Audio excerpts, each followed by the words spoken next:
Hello and welcome to Journey's Profile. And today we are bringing you a masterclass. And this masterclass dives into the intersection of disruption, innovation, and luxury travel with Steve Endacott. Now, Steve does not necessarily need any introduction. He is a titan of the travel industry. Steve, first of all, you're very welcome. Thank you for joining us in this masterclass. Thank you for having me.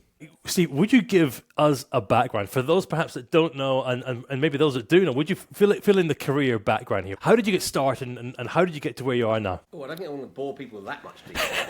Came from a working class family, didn't want to work as hard as my dad, who worked in the docks. So did O-levels, A-levels degree, became an accountant, hated being an accountant, and escaped to travel when I was about 22, 23, so 37 years ago. Initially worked for International Leisure Group, then went to Air Tours in 1991, and I thought I was really important, because I had an office and everybody knew who I was.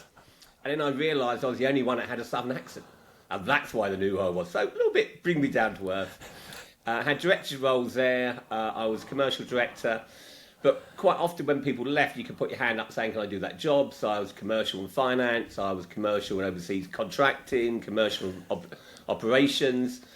And basically wanted to be MD. Peter Waffle turned up, took my job, so I had to leave. And I went to Carson Companies, a big American conglomerate, wanted to do Air Tours Mark II. We bought Caledonian Inspirations, World Choice, and we ended selling it within a year to Thomas Cook for lots of money, even though it wasn't a very good operation. And I went to the States in 1999 because they paid me a lot of money to get me.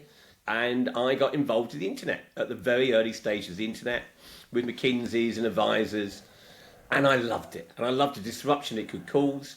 I came back, instead of going back to corporate life, I set my own businesses up. Holidays by Phone, which was to link between the internet and legacy systems, but also holiday taxis, Rock Insurance, and Click the Technology. Did those for 4 years, and then got seduced, do you believe, to go back to Air Tours. It was in my blood, and they offered me the role of Chief Operating Officer for the UK, running the retail, running the tour operator, running the airline, and my ego could not say no. The bank balance didn't do any harm either, but it was mainly ego. And I went back, and it turned into an absolute, I don't think I can say this, shit show. Because within weeks, I had to lead a rebellion against fraudulent accounting, and within a year, I had to write off 980 million in assets that we didn't have, and I hated that job with a passion at the end.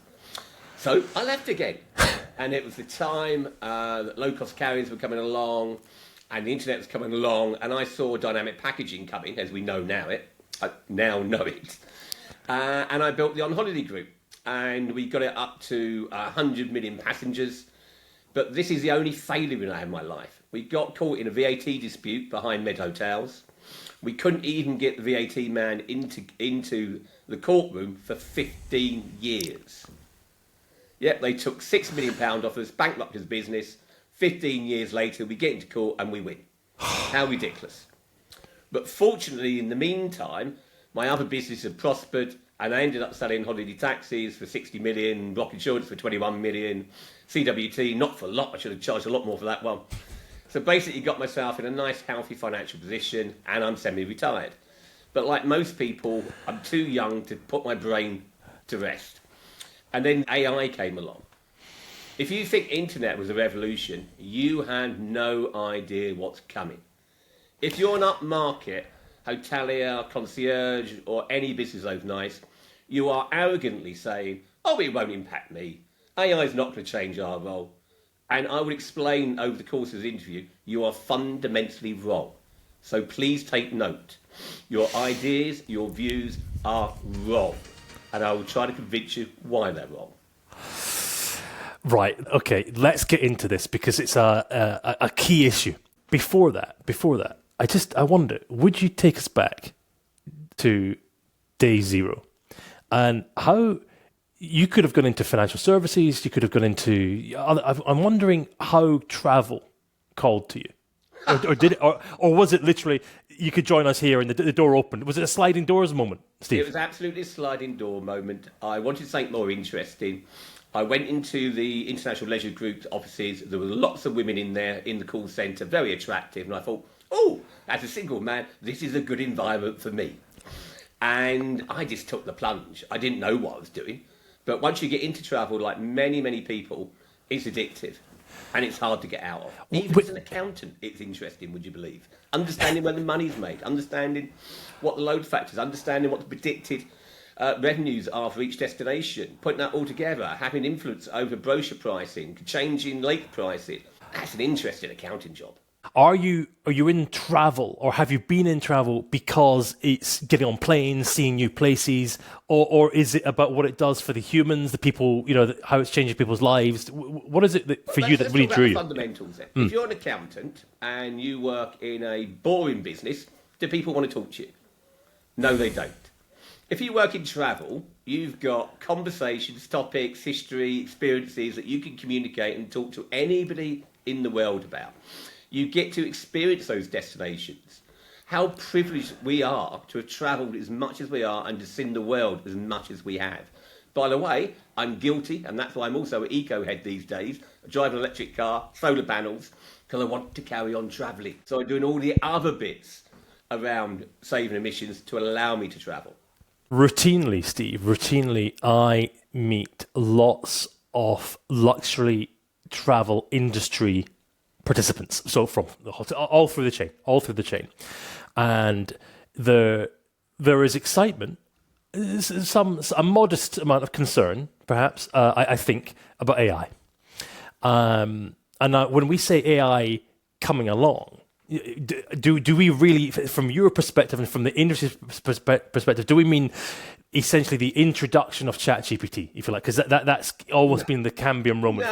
Or do you mean... No. Oh? That's just the beginning of the story. So let me talk about one of the businesses we set up. So we set up Neural River, which is an AI incubator. One of the problems you're going to have, and we've experienced in business already in our lives, is there's great young talent out there coming out of university who understands the technology. Us oldies have no idea compared to them. But they can't run businesses. So we've created a scheme where we bring them in, we pay them 30 grand, 1 day a week they work on their own idea, they have 6 months, and then it becomes half their time, and within a year we want to spin them out in their own business. But we have a grey-haired panel of people who've been there, seen it, done it, understand their sector, and they don't get paid, but they get to see everything that's being developed. They get to help shape that. And they can invest. They get first rights to invest, but they also get first rights to do sweat equity, to consult, to help them out, to guide. And it's our job to raise the money for them, to find the finance director, the sales director, probably the MD, because they're likely to be the CTO, Chief Technology Officer, not the person running the business. So we spun out 3 businesses so far. The first one is one of my favourites, is Neural Voice. So Jeremy, who runs that, is 23. And he goes, I don't like typing into ChatGPT. It bores me. I just want to talk to it. So that's exactly what they've built. So they've built a system where you just talk, it transcribes it into words, it injects it into ChatGPT or any other large language model, by the way. Don't choose one. It's like an engine of a car. You want to be able to swap that engine out anytime you like. And then it can either point to a private database of information or it can point to the knowledge of the internet. And then with 0.8 seconds, it comes back with answers to those inquiries in a conversational way that sounds like a human, because it's a human voice. And you can choose any accent and any country and any inclination you like. And it has a conversation with a customer that most customers do not know is not a human voice. And it knows much more than one individual could ever know. So the fundamentals of that is obviously that's going to destroy the call centre industry for customer services. Because AI characters can be scaled from 1 to 10,000 in a second. So nobody will ever have to wait to have their customer service call answered again. And if you're getting 60-70% of their inquiries, understanding what they want and answering that, that's a better service. We'll still have humans because complex things will have to be escalated to a human.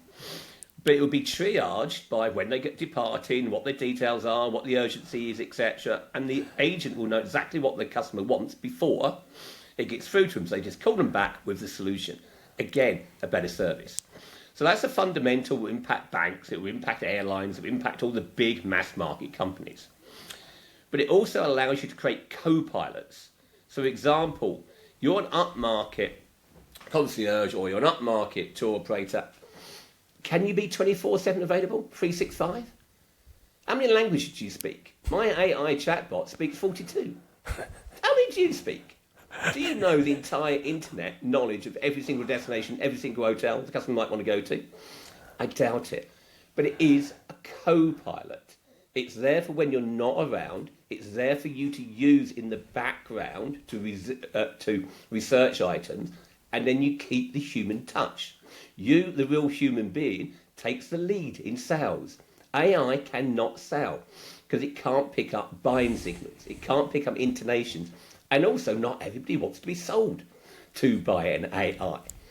But you can use it for out of hours. You can use it as a co-pilot, and you will be using it. And by the way, your customers, who are upmarket customers, will be using it before you do if you're not careful. And they'll expect the use of AI. They'll expect instant access to information. And if you don't deliver that, you become a dumb travel agent that they don't want to talk to because they can get better information online. Think about it. You have to evolve. You have to use technology. Just as you came out of the high street when the internet came along and you started working online and by phone and going and becoming a home worker, travel evolves. We're at another moment where that evolution is about to start. So think about it, research it, and get involved. It's not a choice.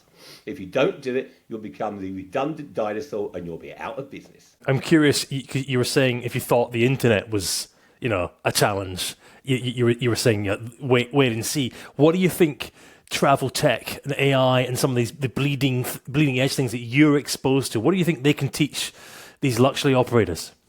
Okay, it's very difficult because one of the things we always say is consult with our consulting arm about your business, because we might not have a product off the shelf for every single business. I'll give you a couple of examples. So I consult with a business called the Wedding Company, who sell overseas weddings. They have massive suppliers who all give them paper magazines and profiles and decks, etc. And they wanted to standardise that because their agents were having to go through little bits of paper here, and here on luxury products, etc. So we just literally scanned it all in, analysed it using AI, and created one database, consistent format that they can just go into and ask what they want, and it pops out the answer. They don't even have to type. Fundamental use. Okay. Another one we're working on for Thomas Cook and for EasyJet. A lot of email databases have a very poor return because basically you're sending one offer and hoping it stimulates them to come back to your website. It's a bit poor experience. So we've created AI characters that can go out and have a chat with a conversation, or have a chat with a customer about where you want to go this year. And the aim of that chat is to find out, they want to go from Manchester Airport with 2 people, and they want to go in June, they're probably going to go to Barcelona. Yep, and it can tell them all about that destination, but it's really getting information so you can start marketing to their future holiday requirements. I'm not filling out a form. I'm lazy. I'm reasonably affluent. I don't want to fill out forms. I don't want to be bothered. But I have a chat with somebody. And again, it's just like a human experience. So it's just chatting. It's easy. But it updates the database. That's just 2 off-the-head examples. We talked about customer service. We talked about 24/7. We talked about language skills. Imagine you're taking your product wider than the UK, wider in Australia, wider in New Zealand, wider in America. Because they all speak English. It's easy for you to go there. And lots of upmarket tour operators do those countries and source markets. Imagine you can now go into the Eastern Bloc, you can go into China, you can go into these other source markets. Travel is one of the few things you consume without having to have an Amazon delivery. Yeah, so therefore it's a lot easier to enter new markets. But when you enter those new markets, if you've got AI translating all your content and all your pictures and all your stuff, you've got an AI customer services, you've got an AI sales team that can qualify leads to put into a fewer number of human beings that speak the right languages, you've just really internationalised your market. And AI fundamentally internationalises the world. It breaks down barriers. So think of how you could use that. What do you think luxury travel should not be automating, Steve? The human interaction. Yep, you bore me, luxury travel. Because you always go, it's about human contact, it's about being the right... Yeah, you're right. I know you're right. I know how I buy. I want to buy from a human. I want a high touch, high experience product. But do all the background stuff using AI. I'll give you one example. In the luxury market, quite often I come on and I want a concierge service and I tell you what I want, and you have to call suppliers. Because a lot of these upmarket, really niche things, you can't book online. So imagine you just had the AI and you told it what you wanted and it held in the queue for that supplier for up to half hour, 3/4 an hour, an hour. You don't pay for it, by the way, when it's not using it. So there's no cost of sitting in the queue. And then it just tells the supplier what you want and books it for you. That's taken a lot of pain out of your job. That's a co-pilot. So what I'm trying to get people to think about is AI in general business will be co-pilots for individuals, making their life easier in how they do things. So in the luxury market, it's really primarily how you internationalise, how you go 24/7, how you use it as a co-pilot for researching, providing content and doing your job that you have to do in the background. But keep the human touch. You hinted there, or you talked a little bit about the consultancy activities that you're doing. What's your recommendation for a lot of these hoteliers, luxury operators? Let's call them. How could they get started? What's their first step? Well, it's not AI, funny enough. So funny enough, I've been working with a number of upscale, I can't name them because that would be naughty. But basically, you look at their websites and they're beautiful and they look lovely. It's quoted prices in the wrong currency. It's quoted in dollars, not sterling, and I want to buy in sterling. Yet 20 to 30% of people turn off at that point. Yeah. I also say, how do people get to your hotel? Do you think they swim? What do you mean? Well, you're not offering flights. Oh, no, we don't want to offer flights. That's too hard. No, it's not. All you do is put a telephone number on. So, for example, we run TSN, Travel Solutions Network, and we support EasyJet. We provide their call centres, ICOS, a lot of the upmarket hotels. And we just say, put a telephone number on. Customer can ring that if they want a package. And we will package up, add the flights, etc. to your hotel. Only your hotel sold, obviously. There's no cost added. Yeah. You've just opened up another 30 to 40% of customers who get turned off by the fact they can't buy a package. So before you do anything, Mr. Luxury Hotel, think about doing the basics. You've got to be easier for the customer. And I know they're affluent, but that means they're even lazier. They don't want to do lots of work. They want it easy. And they want everything arranged for them. So think about how you can do that from different source markets by just using the telephone. And then you can think about the AI characters. For example, we built one as a demo for ICOS, where without even consulting them, we went out and pointed to the AI and said, research this particular hotel, one of their new ones in Mallorca. And it came back and gathered all huge data, and then the customer can go, okay, I'm in room 102, how do I get to the largest bar? Oh, this is the route. What cocktails do they do? What's included? Oh, this is it. Oh, what restaurants are there? I fancy this tonight. Oh, you can go here. So just think about, yes, you've got people around, but it's easier if you just use tech to actually do all that infrastructure because it's 24/7, different languages, and away you go before you even started. Lots of different examples. Just we're scratching the surface, guys. So before we do anything else, you probably won't believe a lot of this stuff. So I'm going to do a quick demo. Please. And I'm going to demo a product we've just built for GA Ventures, which is a touring company. And they wanted to explore how to do reviews. So I'm not sure how I share this. So you'll get the sound, but I don't think you'll see it, which is fine. Go on. Yeah. If you're listening, this is one to go and watch. Yeah, but we just describe it as you're seeing it, Steve. Yeah. Okay, so now we can see it. Oh, my favourite part of the trip was actually the end, because it's a big relief to actually conquer Kilimanjaro and get to the top. The last 6 hours of sheer hell, because you're climbing on shell and it's pitch black because you set off at 10 o'clock at night so you can get to the top for dawn. So when you get there and you see that iconic sign and you see the dawn sun coming up, it's a great experience, great relief. But I'll give you one tip. I took out my phone and it immediately went dead because it's so cold. And we wouldn't have had any photos of that iconic moment if it wasn't for one of the members of the party who took an old-fashioned camera with less moving parts that actually worked in the cold. So be careful. Don't just assume you can use your modern phones. So, and basically you just upload photos. Yep. So I won't do a long demo of this, but the point is, it's when you come back from a trip, do you really want to fill out a form reviewing it? Or would you have a chat with a character that encouraged you to upload content? And the great thing about this is the output of that conversation can be formatted in any format you like. So broadly, you can use it to create reviews that you put into TripAdvisor.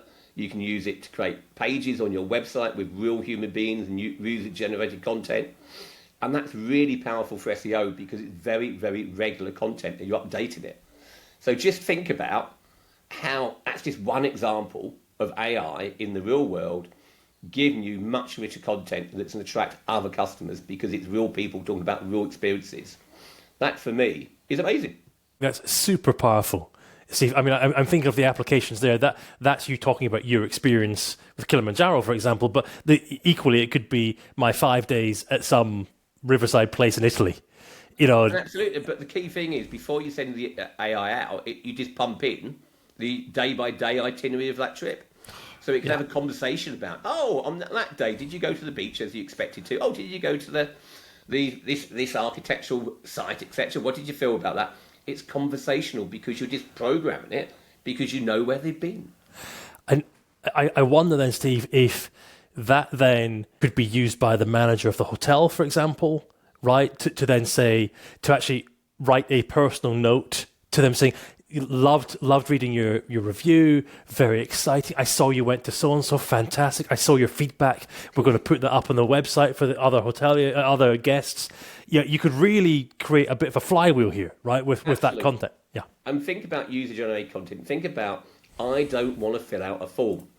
And that's most reviews. You send them a form, score it out of 10, do this, do that. Boring. Nobody wants that content anymore. Think about how you use AI to generate real experiences, real content from real people to communicate with other people. We've always brought holidays by chatting to other people. Dream stage is normally done in the pub, talking to friends and family. Think about that. How you put out the dream stage by other people's experiences. Actually, I have a supplemental question for you here, Steve, and that's on SEO. Because I think most of the marketplace, we understand the huge power of getting SEO right.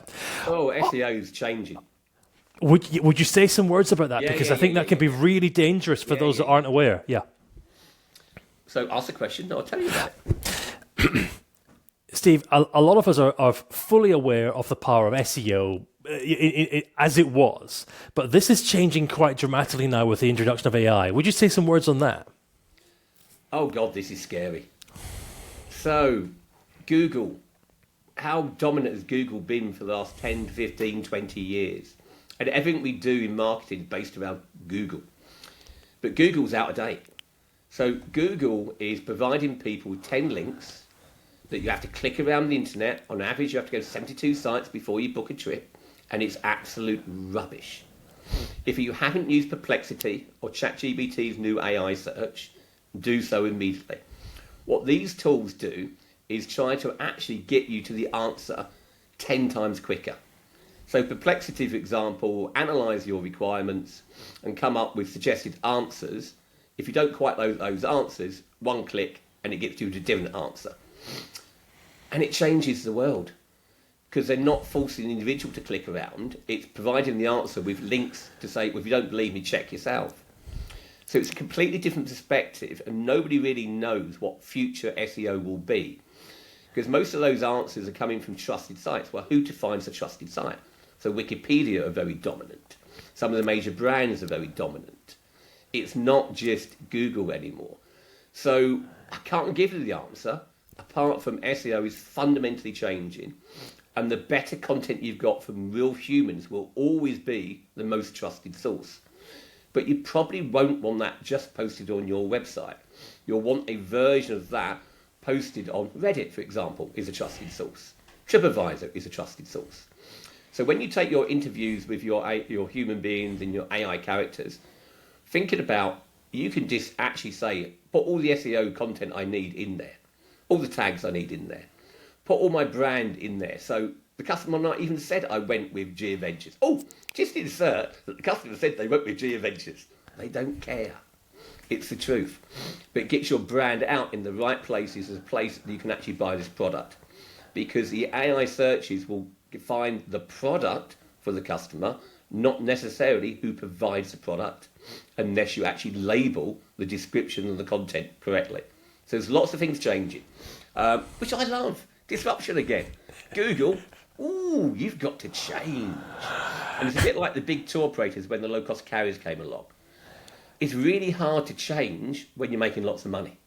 So Google is introducing AI tools, but they're quite minor at the moment, and they're not really leading the way. So it'd be a very interesting marketplace. Could you put yourself in the future here by let's say we're 25 at the minute, so 2028, so 3 years into 2030? What do you think the ultra high net worth clients are going to be expecting now? I would imagine some degree of utterly seamless service. You're powered by these kind of services under the hood. Yeah, what are you thinking? What do you speculate? Well, let's just, rather than answer that question, think about how AI is going to impact their daily lives. Because if you think about how it's going to impact their daily lives, it then gives you a good idea of what to do. So first of all, it will be a co-pilot for the ultra wealthy. It'll be like having a personal PA that could do everything for you. So they're already creating AIs now that can spend money for you. So you just tell it what you want, it'll research it under your criteria, knowing you. And by the way, privacy information will become paramount. You are not publishing all your information on the internet. It will be held on your phone. Yeah, it will be really securely stored so that people can't get to it unless you want them to get to it. And your AI will take that information and reach out to external to your phone to say, I want this, and it will know all about you and know what you like. But it will just buy it on your behalf with your credit card, would you believe? Now that's scary. You think, hang on a minute, I'm going to give an AI my credit card. That will happen within 3 years. I tell you, that is coming. So you then have to think about, okay, what will they change about how they want to interact with me? Well, first of all, they will demand 24/7. Secondly, it probably isn't that person calling you. It's their AI character calling you. Yeah, so why not answer with another AI character? You see where it's going. So that's not a firm prediction. It's just a logical. These are ideas, right? These are within 3 years, we will all have an online digital twin that knows everything about me and does most of my work because I'm too lazy and I can't be bothered because the AI can do it better for me. Now, would you humanise that a little bit, just because this is quite forward thinking here, Steve? What does that mean? Let's assume I'm flying off to Dubai tomorrow, and my AI realizes I haven't booked the marhaba, the welcome. Well, that won't happen because right? your AI has already done it. But let's come back in. I'll give you a couple of examples. Go on. If you want to check this out, go onto the internet and type in AI Steve. I stood to be a Member of Parliament in Brighton last June, and because I didn't live in Brighton, I wanted to make sure I was 24/7 available to all the constituents. So you can talk to AI Steve, and I've downloaded all my political views. And if we don't have a view on something, it will go off, research it, and go back to the voter, talk about that, and try to get what they want. And every night I then get a summary of what people wanted. So I discovered there was issues with the taxis and the Ubers coming across border. There was issues with the bin collection, etc., etc., etc. So in essence, I downloaded myself to be an MP. We were then out for dinner with friends about a month later. And my wife says, you're an egotistical old git. You've always wanted to be downloaded because you think you're so intelligent that you shouldn't die. And I went, yeah, fundamentally correct. So we've now created Life's Echo. So Life's Echo, over 5 segments of 45 minutes, and you can go onto the internet and play with it, lifesecho.co.uk. An AI character will interview about your life stages, early life, education, relationships, What it's doing is creating an echo of your life, an autobiography of your life. And you can upload photos, and it will create a written autobiography. But more interestingly, it clones your voice, and future generations can talk to you about your life, and you haven't disappeared. At the moment, you'll know about your parents, you'll know a bit about your grandparents, you won't know anything about your great-grandparents. So we're removed from the face of the earth in 3 generations. We don't exist. Why? You've got Ancestry, and you can look up your names of people. Why not in future be able to chat to your great-great-grandfather about why that idiot stood to be the first AI MP? This is all possible. This is all out there now. So if you just play with these things and you extend it, logically, you just download your buying habits. You just tell everything you buy. And that learns a lot about you. Don't even have to say, I like that type of beer or I like this type of Chris or whatever. It will know. And then it will go out and buy for you. But therefore, it won't necessarily want to buy from humans because if the AI is buying, it's a lot more efficient to buy from another AI. And that's why I'm pushing the boundaries of this extension, saying, we're at the start of something. Could you imagine at the start of the internet that all the major tour operators will be dead within 10 years? And they would be replaced by dynamic package and low-cost carriers using the internet to distribute. That we're at that exact moment. So I'll come back to my point, Mr. Arrogant, Mr. AI won't affect me. You are a bloody idiot. If you don't listen and you don't learn and you don't evolve, you won't be there in 10 years' time. For the DMCs, for the private concierges, listening, the hoteliers, on that point there, Steve, where do they get help from? Consultancy. Newell River is a consultancy business. Remember, what I said is Newell River is an incubator and we want bright people to create their own ideas. So one day a week they work on their own ideas. What do you think they do for the other 4? Because we've got to pay for them. So we rent them out as consultancy. They go into businesses and they say, what do you want? So the starting point is getting some bright people to come and talk to you. Yeah, and understand your business, and anything that they develop for you is only yours. You're not opening up the door and saying, oh, create this great idea and sell it to all my competitors. It's a consultancy business that only you get. So that's the easiest way. Get some young, bright people in. You don't have to buy our consulting services, but attracting young AI talent to a quite old-fashioned business ain't going to be easy. I'm in the lucky place. Every single day I chat to these youngsters and they stimulate my brain. They show me new tools. The amount of new tools I found. Because, if you looked at this, Steve, you got this, Steve, you got that. So, for example, check out Gamma. So Gamma can create presentations for you in seconds. You can just put in a URL of a company you're going to go visit. It will strip their website and create a presentation that you then tailor with your sales message. And that happens in seconds. It's like, this is unbelievable. You can write it on a Word document, upload it, it'll create a presentation for you. So many tools out there. It's so exciting. You can AI Studios. Every time I do a blog, I put that blog into AI Studios. It creates an AI character that looks like a human being and reads that out. And it doesn't read it out word for word. It can even have a two-way conversation with another AI character about it. It's just amazing stuff out there. But you need young people to point you in the right direction. Yeah, and once you've got the hang of it, that's where the grey hair comes in.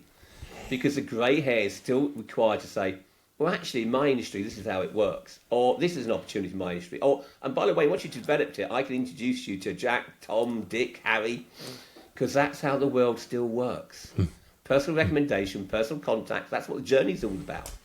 Yeah, it's exactly the same process when we're in AI business. You need to sell into businesses and humans sell to humans. Right, now then, can we close with a quick fire round, Steve? But actually, don't give us one word answers. Please expand.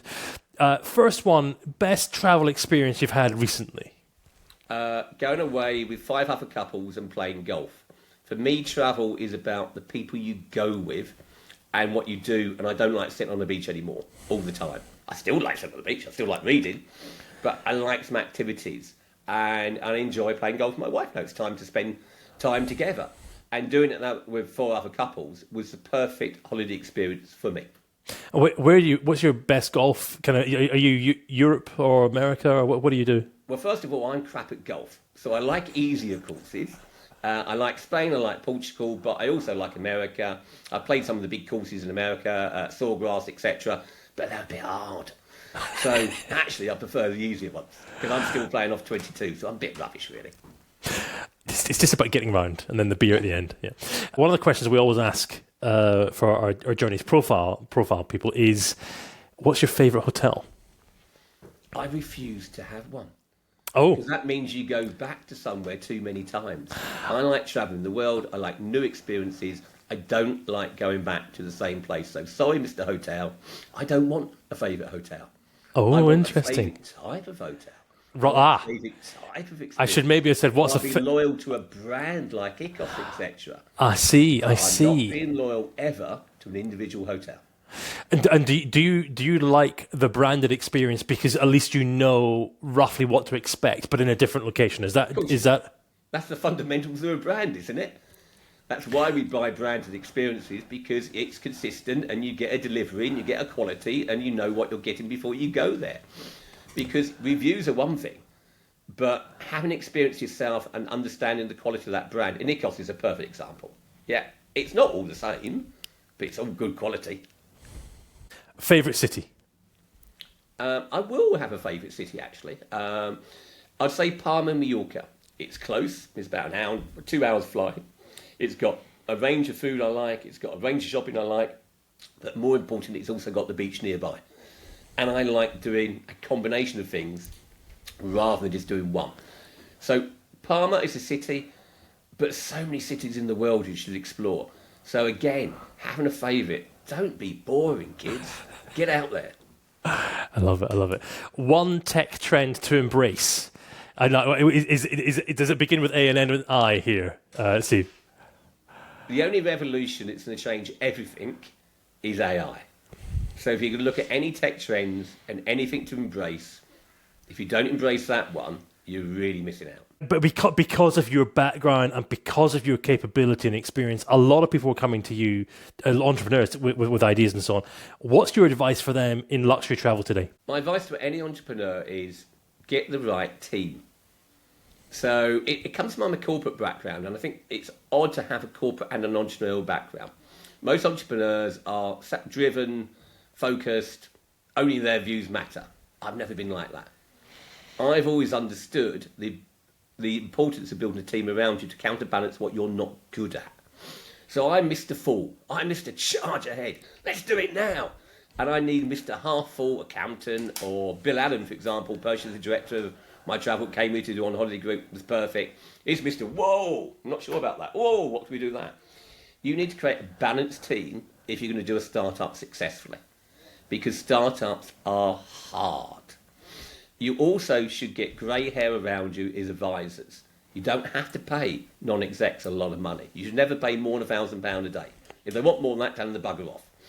If they won't do sweat equity, where instead of getting paid cash to take shares in your business, you shouldn't be working with them, because they've got to believe in the business the same as you.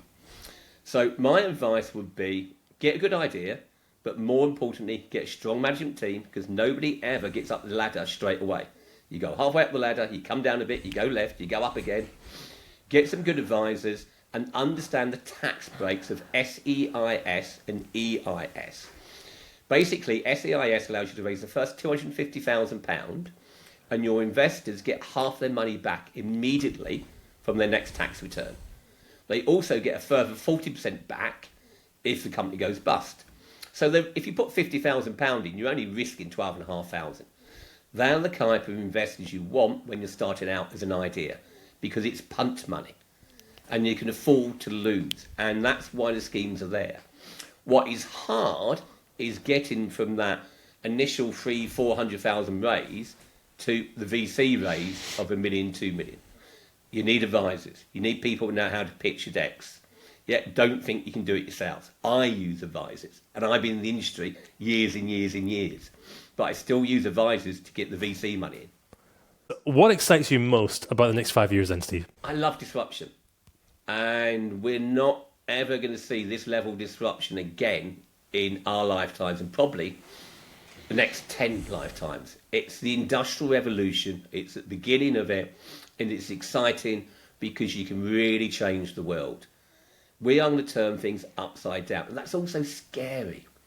So one of the reasons I want to go into politics is we are going to change the world order. So if you use your hands and you're a plumber, you're a carpenter, you're a farrier, like one of my youngest kids, you're safe. If you're in customer services, you're in accounting, you're in legal, you're going to get destroyed. That's going to change the whole social infrastructure. It also means we're going to have less jobs. So one of my fears is the rich will get richer, the poor will get poorer, and people start wanting to stab me in the street. I don't want that. So therefore, governments will have to step in and introduce 4-day weeks, for example, to force the work around more people. There's lots of things that we're going to have to think about, understand, and regulate going forward. AI is like nuclear weapons, but not controlled by countries. It's nuclear weapons controlled by commercial businesses who don't give a shit. Yeah, they just want to make more money. That worries me. We've got to think about how we regulate, how we put rules in, how we prevent AI being used for evil, because believe me, it can be. So it's a massive power for good. It's a massive threat that we've all got to think about and go, right, what can we do? But humans have found and shown with all these new techs, generally after a while we get it right. So I think it's a positive that will give us more leisure time, more time to go on holiday, more time to travel. And by the way, you have to offset your emissions before you can just start travelling. So there's lots of good stuff coming our way, but there's a few threats as well. Steve, this has been absolutely fantastic. For those who would like to find out more about the consulting firm and you yourself, how do they contact you? What are the right links? Easiest one is just go to LinkedIn, put in my name, Steve, Steve, Endacott, Endacott, and you'll find me. If you're struggling, just type in AI Steve into the internet, Google, and you'll find me via that, because you cannot believe after 110 million TV views, I'm not going to be at the top of that search. Steve, thank you so much for taking the time today. Thank you very much for having me.